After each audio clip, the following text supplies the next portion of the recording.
प्यारे विद्यार्थियों, आप देख रहे हैं मासिक मूल्यांकन नवंबर माह का हिंदी, इंग्लिश, गणित, विज्ञान, सामाजिक विज्ञान और संस्कृत सभी के सॉल्यूशन इसमें देखेंगे।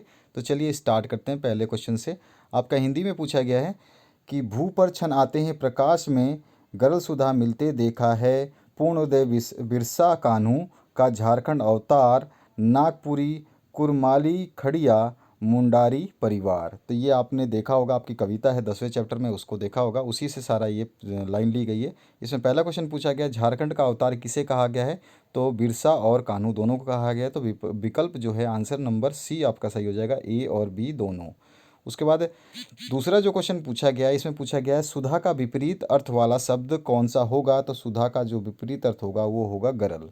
उसके बाद आते हैं निम्नलिखित तत्सम शब्दों को तद्भव रूप में लिखना है, तो ये तत्सम है और इसका तद्भव रूप होता है जैसे अग्नि का आग हो जाएगा, और घृत का घी हो जाएगा, दुग्ध का दूध हो जाएगा, ओष्ठ का होंठ हो जाएगा। इसके बाद में झारखंड में कौन कौन सी खनिज संपदाएं ज़्यादा मात्रा में उपलब्ध हैं, कम से कम 4 खनिजों के नाम लिखने हैं। तो एक खनिज है आपका कोयला, दूसरा है हेमेटाइट, तीसरा है बॉक्साइट और चौथा है मैग्नेटाइट। तो इस तरह के 4 खनिज है जो झारखंड में पूर्ण रूप से उपलब्ध हैं। उसके बाद पांचवा जो क्वेश्चन है, इसमें पूछा गया है नीचे दी गई पंक्तियों का अर्थ स्पष्ट करना है। नाना खनिज संपदा में नित्य श्याम मणि मिलते देखा, श्याम मणि मतलब कोयला, सर्वधर्म का धर्म क्षेत्र या सिद्ध पीठ साधक का अद्भुत चमत्कार देखा है वैद्यनाथ बाबा का।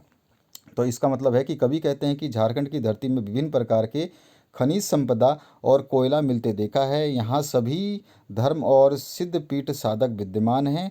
हमने वैद्यनाथ बाबा के अद्भुत चमत्कार को भी देखा है, ये कवि इस लाइनों के माध्यम से कहना चाहते हैं। तो ये हो गया हिंदी का सोल्यूशन। अब आते हैं हम इंग्लिश पे। इंग्लिश में the poem paper boat was who races with boat, कौन रेस लगाता है, तो क्लाउड्स, ठीक है, बादल। इसके बाद में आते हैं अनदर वर्ड यूज फॉर सुई leaf flower in poem paper boat is, तो उसको डाउन बोलते हैं, सी ऑप्शन करेक्ट हो जाएगा। उसका तीसरा जो क्वेश्चन है give one word of the group word make a sentence in your on word, तो यहाँ पे वन वर्ड आपको देना है एक ग्रुप के लिए। तो वन हु इज़ पावरफुल, तो उसको हम सुप्रीम बोल सकते हैं। मैंने सिंपलेस्ट वर्ड लिखा है, आप दूसरा वर्ड भी यूज़ कर सकते हैं। तो उसको हम जो सबसे ज़्यादा पावरफुल होता है उसको सुप्रीम बोलते हैं। और इसका सेंटेंस बनाएंगे तो everyone knows that God is also called supreme, ठीक है। तो गॉड को हम सुप्रीम भी बोलते हैं, सबसे ताकतवर। इसके बाद आते हैं 4 नंबर क्वेश्चन पे। 4 नंबर जो क्वेश्चन है इसमें आपको फिलअप्स करना है। Fill in the blanks with word to complete the sentence from the chapter examination time. तो यहाँ पे पूछा गया है Rajam came dash last bell, तो Rajam came to school at the stock of last bell, यानी कि अंतिम घंटी जब बज रहा था या घंटी के अंतिम बजते समय राजम स्कूल आया। पांचवा क्वेश्चन है answer the following question in your own words. पहला है why did Mani says the 4 आनाज he had invested in brinjal was not after all a waste. वो बोल रहा है कि जो उसने ब्रिंजल पे जो पैसे वेस्ट किए थे वो वेस्ट नहीं था, यानी कि पैसे जो खर्च किए थे वो वेस्ट नहीं था। तो the answer and the advice which clerk gave satisfy him, money was greatly satisfied and his way. He said that the 4 annas he has invested to Brinjal was not after all the best, with the advice he can pass his examination.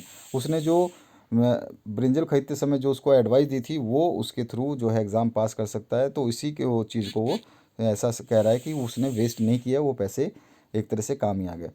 Why does a boy in the poem paper boat right his name on the paper boat, तो उसने क्यों लिखा था name, कि वो paper boat को देख करके कोई ना कोई जो है उसकी मदद कर दे। The boy writes his name and the name of his village on paper boat is in big black letter and floats them on the stream. उसने जो है उसको तैरा दिया, जो नाव बनाई थी उसने। He does this with the hope, उसने ऐसा इसलिए किया कि समवन इन स्ट्रेंज लैंड, इस ज़मीन पर would find the boat and take them, तो उनको जो है वहाँ से निकाल लेगा। इसके बाद आते हैं गणित में। गणित का आपका पहला प्रश्न जो पूछा गया है, यदि x बराबर 4 और y बराबर 2 है तो 6x माइनस 3y का मान क्या होगा। तो देखिए यहाँ पे 6 गुणा x का मान कितना दिया है, 6 के साथ x गुणा है तो 4 लिख देंगे, फिर इसमें माइनस का साइन है, फिर 3 लिखा हुआ है, फिर इसके साथ गुणा y है, y का मान 2 है तो 2 रख देंगे। तो 4 गुणा 6 कितना होगा 24 माइनस 6 आपका ये हो गया 3 दूनी 6, 24 में से आप 6 घटाएंगे तो कितना आएगा 18। तो ये ऑप्शन करेक्ट हो जाएगा। तो ये हमारा आंसर ए ऑप्शन करेक्ट हो गया। अब दूसरे क्वेश्चन की बात करें तो दूसरे में समीकरण जो दे रखी है आपको 12 माइनस वाई बराबर 5 का हल आपको बताना है। तो यहाँ पे देखिए 12 माइनस वाई बराबर 5 है, तो यहीं वाई छोड़ देंगे और 5 इधर रखेंगे, 5 तो इधर है और ये 12 जो है इधर का है, इधर लाते समय ये माइनस का वाई रह जाएगा और इधर लाते समय ये माइनस का 12 हो जाएगा। तो 12 में से 5 घटाएंगे क्योंकि 5 में से तो 12 जाएगा नहीं, तो 12 में से 5 घटाएंगे तो कितना आ जाएगा 7। और 12 का साइन जो है ये माइनस का है, बड़ा है 12, तो ये माइनस का आ गया। तो माइनस वाई बराबर -7, तो माइनस से माइनस कैंसिल, तो वाई बराबर 7 आ गया। तो सी ऑप्शन हमारा करेक्ट हो जाएगा। इसके बाद में नीचे दिए गए सारणी को समझ करके उसके खाली स्थानों को भरना है। तो यहाँ बोल रहा है पी का मान जो है 9 और 8 है और यहाँ पे पी माइनस 9 करना है। तो पी की जगह 9 लिखना है, तो पी की जगह 9 लिखा तो 9 माइनस 9 0 हो जाएगा। और फिर पी की जगह 8 लिखना है, तो पी की जगह 8 लिखा और माइनस में 9 तो है ही, 9 लिखा तो कितना आ जाएगा -1। तो ये हमारा सॉल्यूशन हो गया। क्वेश्चन नंबर 4 की बात करते हैं। मैं एक संख्या हूँ, यदि मुझे 4 से भाग दिया जाए तो 12 प्राप्त होता है, बताएं मैं कौन सी संख्या हूँ। तो देखिए कोई भी संख्या जो है बोला जा रहा है कि x बटे में 4 देते हैं तो हमें 12 मिलता है। तो x बराबर क्या हो जाएगा 12 गुणा में, ये यहाँ पे डिवाइड में है तो इधर आके 4 से गुणा हो जाएगा तो 48। यहाँ पे गुणा 4 यहाँ पे कर रखा है, इसको आप देख सकते हो। तो ये क्या हो जाएगा x बटे 4 बराबर 12 और x बराबर 48 हो जाएगा। ठीक है। अब इसके बाद आते हैं 5वें नंबर क्वेश्चन पे। नीचे दिए गए रेखाखंड में कुल कितने रेखाखंड हैं। तो यहाँ पे देखोगे रेखाखंड बहुत सारे हैं। पहली तो आपकी रेखाखंड इतनी सारी मिल जाएंगी आपको। देखिए ए बी एक रेखाखंड है, बी सी एक रेखाखंड है और सी डी एक रेखाखंड है। ये तो आपके 3 हो गए। तो ए बी सी और सी डी हमने लिख दिया, ए बी सी और सी डी लिख दिया। अब हमारे पास ए से लेके सी तक एक रेखाखंड है। ठीक है, तो हम ये भी ए सी लिख सकते हैं। उसके बाद में हमारे ए से लेके डी तक हमारी रेखाखंड है तो ए डी भी लिख सकते हैं।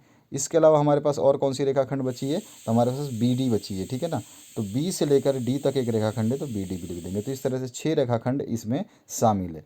अब आते हैं हम विज्ञान पे।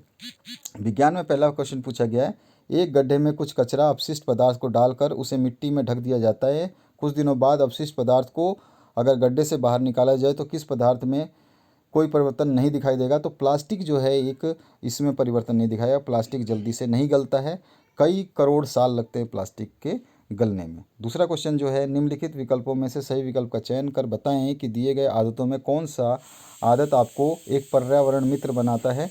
तो वो है कागज़ का अत्यधिक उपयोग करना। ठीक है, आपको बाकी प्लास्टिक का प्लेट आप यूज़ करो या पॉलीथीन बैग करो या कपड़े के थैले का उपयोग करना, तो यहाँ पर जो है आपका सबसे बेस्ट जो होगा आपका कागज़ का अत्यधिक मात्रा में उपयोग करना जो है पर्यावरण का जो है आपको नहीं बनाएगा। यहाँ पे डी ऑप्शन करेक्ट होगा, कपड़े के थैलों का उपयोग करना। ठीक है, कपड़े का जो है आप कर सकते हैं, कागज़ का करेंगे तो इसमें दिक्कत ये होगी कि पेड़ पौधे काटे जाएंगे। कपड़े जो है आपके पेड़ पौधों से नहीं बनते हैं, उनके काटने से नहीं बनते हैं कपड़े। तो कपड़ा जो है हमारा उपयोग करना जो है आदत एक पर्यावरण का मित्र बनाता है। ठीक है, तो डी ऑप्शन करेक्ट करना है, सी आंसर नहीं है इसमें सही। डी ऑप्शन करेक्ट है, ये अभी अभी मैंने आपको दिखा दिया लगा करके। कपड़े के थैलों का प्रयोग करना, हर जगह आप देखोगे पॉलीथीन बैग हटा करके कपड़े के थैले यूज़ करने के लिए बोला गया है। अब आते हैं तीसरे नंबर क्वेश्चन पे। किसी विद्युत परिपथ में स्विच का क्या कार्य होता है। तो जो आप कभी लाइट जलाते हो, पंखा चलाते हो तो उसमें स्विच लगा होता है। तो स्विच या कुंजी उस यांत्रिक युक्ति को कहते हैं जो किसी विद्युत परिपथ, यहाँ पे परिध लिखा है, परिषद लिखा है ना, तो इसको परिपथ लिख लेना। आप चाहे तो परिषद भी लिख सकते हो, कोई दिक्कत नहीं है, लेकिन परिपथ लिखोगे परिपथ। ठीक है, इस तरह से आप परिपथ लिख दोगे। परिपथ को इच्छानुसार जोड़ने या तोड़ने का काम करती है, यानी कि ऑन या ऑफ करती है, बस इतना सा लिखना है। इसके बाद आते हैं नेक्स्ट क्वेश्चन पे। विद्यालयों, घरों एवं सार्वजनिक जगहों में कचरों को जमा करने के लिए अलग अलग रंगों के कूड़ेदान का उपयोग क्यों किया जाता है। तो देखिए आपके 3 तरह के 4 तरह के कूड़ेदान यूज़ किए जाते हैं। सभी कूड़ेदान इसलिए यूज़ किए जाते हैं ताकि आप अलग अलग चीज़ों को अलग अलग डब्बे में रखें, ताकि उनकी उपयोगिता के अनुसार उनको जहाँ जहाँ ज़रूरत हो वहाँ वहाँ भेजा जा सके। तो यहाँ पे देखिए नगरों में रहने वाले वासियों को सूखा और गीला अलग अलग कूड़ेदान में रखना होता है, जिसमें लोगों को इसमें अंतर समझा जा सकता है, क्योंकि खाने पीने की चीज़ों में प्लास्टिक, कांच और आदि मिल सकते हैं अगर हम अलग अलग ना रखें। तो इसीलिए फिर पशु इन्हें खा लेते हैं, तो हमें इन्हें बचाना पड़ता है। तो इसीलिए विद्यालयों, घरों में आदि में अलग अलग रंगों के कूड़ेदानों का प्रयोग किया जाता है। इसके बाद में 5वां क्वेश्चन है, विद्युत तथा विद्युत उपकरणों का ना होना हमारे जीवन को प्रभावित करेगा, कैसे, व्याख्या कीजिए। यदि विद्युत आपूर्ति ना मिले तो हमारे जीवन में बहुत सारी बाधाएं उत्पन्न हो जाएगी। किसी भी देश में प्रत्येक व्यक्ति की विद्युत ऊर्जा की उपलब्धता उस देश के विकास के माप का एक प्रचाल है। जीवाश्म ईंधन के जलने के कारण उत्पन्न होने वाले प्रदूषण को कुछ सीमाओं तक दहन प्रक्रम की दक्षता में वृद्धि कर कम किया जा सकता है। और जो है विद्युत और विद्युत उपकरणों के ना होने से हमारे जीवन में, मैंने और नहीं लिखा, बस मैंने इतना ही लिखा है, ना होने से हमारी जो अभी जो हमारी जो जीवन प्रक्रिया है ये थोड़ी सी डिस्टर्ब हो जाएगी, परेशान हो जाएंगे हम। तो बस ये लिखना था आपको। इसके बाद 5वां जो क्वेश्चन है इसी का अथवा पार्ट है, अपने घर के आसपास विद्यालय में कचरा निपटान के लिए किए गए 4 उपायों का वर्णन कीजिए। तो आप अपने हिसाब से, अपने एरिया के हिसाब से कुछ भी यहाँ पे आंसर लिख सकते हैं। अथवा है, आप चाहे ऊपर वाला करें या नीचे वाला करें। इसके बाद में सामाजिक विज्ञान, यहाँ पर देखिए इस क्वेश्चन को आपको पूरा करना है, इस क्वेश्चन को और भी आपको लिखना है। मैंने तो थोड़ा सा आपको आइडिया दे दिया, ये लाइन लिख लेना। उसके बाद में आपके पास अगर फ्रिज नहीं है, एसी नहीं है या कूलर नहीं है तो आपको क्या क्या परेशानी होगी, कैसे प्रभावित करेगा, ये आपको बताना है। गर्मियों में गर्मी लगेगी, सर्दियों में सर्दी लगेगी, इस तरह से आप इन चीज़ों को लिख लेना। सामाजिक विज्ञान ने निम्न में से किन शिक्षा पूर्णतः नैतिकता पर आधारित थी, किन की शिक्षा पूर्णतः नैतिकता पर आधारित थी एवं जिनका उद्देश्य आत्मा की पूर्णता थी, तो वो थे महात्मा बुद्ध। ठीक है। उसके बाद में पृथ्वी का कौन सा भाग मानव के रहने के लिए भूमि एवं पेड़ों के उगने और बढ़ने के लिए मृदा प्रदान करता है, तो वो हमारा कहलाता है स्थल मंडल। उसके बाद में तीसरा क्वेश्चन है, जिन क्षेत्रों में नागरिक सुविधाओं का विकास हुआ है वहाँ अनेक कुरीतियों एवं अंधविश्वास खत्म हो गए हैं। यह कौन सी नागरिक सुविधाएं हैं, तो वो है शिक्षा। शिक्षा की वजह से ये सब जो कुरीतियाँ हैं खत्म हो जाती हैं, अंधविश्वास खत्म हो जाते हैं। हम बोलते हैं गाँव में कि सांप निकल जाएगा, बाहर मत जाओ, इस तरह से बोलते हैं, भूत काट लेगा। तो ये सब चीज़ें हम कब मानते हैं, जब शिक्षा हम ग्रहण कर लेते हैं, हमारे को जब नॉलेज हो जाती है तो हम मानते हैं कि जो चीज़ हमारे सापेक्ष नहीं है वो नहीं होती है। इसके बाद हम आगे बढ़ते हैं चौथे क्वेश्चन पे। तो इसमें पूछा गया, नुक्कड़ नाटक और समाचार पत्रों द्वारा किसी भी सामाजिक बुराई को जड़ से मिटाने का प्रयास किया जा सकता है, उदाहरण सहित बताना है। तो यहाँ पर आपका बोल सकते हैं कि शून्यता या जनसंपर्क के विभाग कलाकारों ने नुक्कड़ और नाटकों में सामाजिक बुराइयों का अंत करने का प्रयास किया जाना चाहिए। कलाकारों ने जहां समाज कल्याण विभाग की विभिन्न योजनाओं का विस्तार से रखा, वहीं लोगों को योजनाओं के बारे में बारीकी से बताया भी गया है। उदाहरण के लिए प्रतिदिन अखबार में विज्ञापन देकर तथा गांव गांव और गली गली नुक्कड़ नाटक करा करके हम इस तरह का जो है बुराइयों को जड़ से ख़त्म कर सकते हैं। तो ये हमारा आंसर हो गया। अब आगे बढ़ते हैं नेक्स्ट क्वेश्चन की तरफ। 5वां क्वेश्चन है, जैव मंडल में जीवन पाया जाता है, क्यों? तो जैव मंडल पृथ्वी के चारों तरफ व्याप्त 30 किलोमीटर मोटी वायु, जल, स्थल, मृदा, शैलयुक्त एक जीवनदायी परत होती है जिसके अंतर्गत पादपों एवं जंतुओं का जीवन संभव है। सामान्यतः जैवमंडल में पृथ्वी के हर उस अंग का समावेश होता है जहाँ जीवन पनप सकता है, तो इसीलिए हम जैवमंडल में रहते हैं और यहाँ पर जीवन पाया जाता है। छठा क्वेश्चन है, बौद्ध धर्म से संबंधित विचारों और मूल्यों को बताना है आपको। तो इसमें हम लिख सकते हैं कि बुद्ध ने शिक्षा दी कि यह जीवन कष्टों और दुखों से भरा हुआ है और ऐसा हमारी इच्छा और लालसाओं जो हमारी पूरी नहीं हो सकती उसके कारण होता है। कभी कभी हम जो चाहते हैं वह प्राप्त कर लेते हैं, पर बाद करने के बाद भी हम संतुष्ट नहीं होते एवं और अधिक वस्तुओं को पाने की इच्छा करने लगते हैं। बुद्ध ने इस लिप्सा को तृष्णा कहा है। बुद्ध ने शिक्षा दी है कि आत्म संयम अपना करके हम लालसा से मुक्ति पा सकते हैं। उन्होंने लोगों को दयालु होने तथा मनुष्य के साथ जानवरों के जीवन का भी आदर करने का जो है शिक्षा दी है। वे मानते थे कि हमारे कर्मों के परिणाम चाहे वे अच्छे हों या बुरे, हमारे वर्तमान जीवन के साथ साथ जीवन को भी प्रभावित करते हैं। और बुद्ध ने कहा कि लोगों को किसी शिक्षा को केवल इसलिए अस्वीकार नहीं करना चाहिए क्योंकि यह एक उनका उपदेश है, बल्कि वे उसे अपने विवेक से मापें, यानी कि अपनी समझदारी से तुलना करें।